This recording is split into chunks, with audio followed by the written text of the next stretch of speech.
Dünyanın her qaysi joylarida yaşayotgan Uyg'urlar har yilgidek 5-yil Urumchi qatlamini namoyish va boshqa faoliyatlar bilan xotirladi.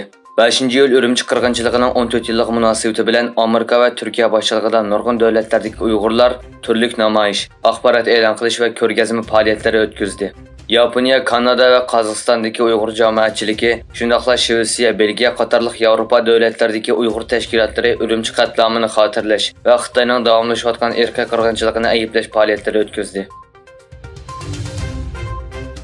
İşğal qilingan Sharqi Turkistonda Qur'onni cheklagan, musulmonlarning uylaridan Qur'on va boshqa diniy kitoblarni yig'ib ko'ydirgan Xitoy doiralarining Shvetsiyadagi Qur'on ko'ydirish voqeasini ayiblab, musulmonlarga yaxshichoq bo'lishga urinishi diqqat tortdi. Beijingdagi kommunist hokimiyatining bayonotchisi seshanba kuni Shvetsiyada Qur'onning ko'ydirilishiga qarshi turadiganligini va bu xil islom dushmanligining Xitoyda mavjud bo'lmaydiganligini aytdi. Sharqi Turkistondagi irqiy qirg'inchilikqa doir po'latlik paketlar va jonliq shahidlar o'tirg'i chiqqan bir sharoitda Xitoyning o'zini oqlab ko'rsatishi diqqat tortdi. Xitoy Tashqi ishlar ministrligining bayonotchisi Wang Wenbin Amerikaning Koreyaga yadro suv osti paraxod avatish planidan andish qilayotganligini bayon qilib, ikki davlatning Koreya yarim orolida ijobiy rol o'ynashga chaqirdi. 4-oyda Koreya prezidenti Yoon Suk Yeol Amerika prezidenti Joe Biden bilan Washington xitobnomasini imzoladi. Yoon bu xitobnoma bilan Amerikaning kengaytirilgan tahdid tadbirlarini qo'llanib, yadro qurollarini o'z ichiga olgan barliq harbiy kuchi bilan Koreyani qo'llashga va'da berganligini va ikki davlat munosabatini buningdan keyin yadroni asos qilgan ittifoq deb tasvirlaganligini bayon qildi.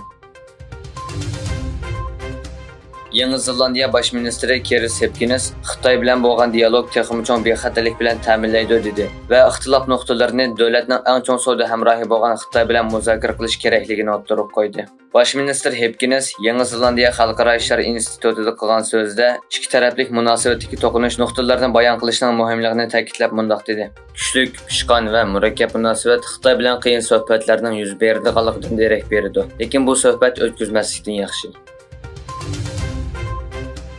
Xitoy doiralari Yaponiyaning Fukushimada yadro elektr stansiyasida yig'ilib qolgan radioaktivlik keraksiz suvni qo'yib berish plani sababidan Yaponiyadan dengiz mahsulotlarini import qilishni chekladi.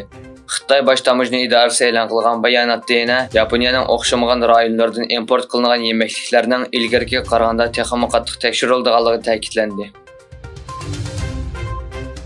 1995-7-oyda Bosniya-Gersegovinaning sharqidagi Srebrenicada yuz bergan irqiy qirg'inchilikda minglagan Bosniya fuqarosini o'ldirishga mas'ul bo'lgan serb amaldorlaridan 4 nafari muddatsiz qamoq jazosiga hukm qilindi. Uningdan boshqa 45 serb jami 699 yillik qamoq jazosiga hukm qilindi.